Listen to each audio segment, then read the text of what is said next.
તો એક સુંદર મજાનું એક નાનકડું એવું ગામ હતું ને એમાં એક વડતારામ સાધુ સિદ્ધ સાધ્વી ગામની અંદર હતા કે ગામને ગોંદરે સરસ મજાનો સત્સંગ થાય. સત્સંગ પૂરો થાય એટલે બધા પગે લાગીને જાય.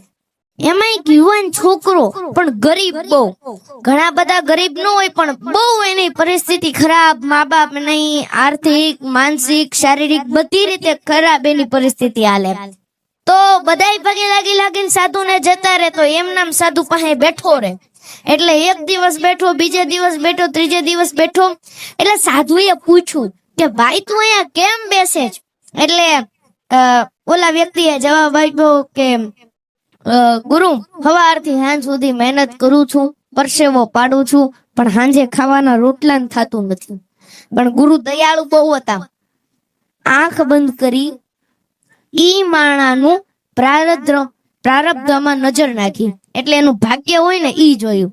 ભાગ્યમાં તો દેખાણું કે એની તો આખી જિંદગી દુઃખમય છે.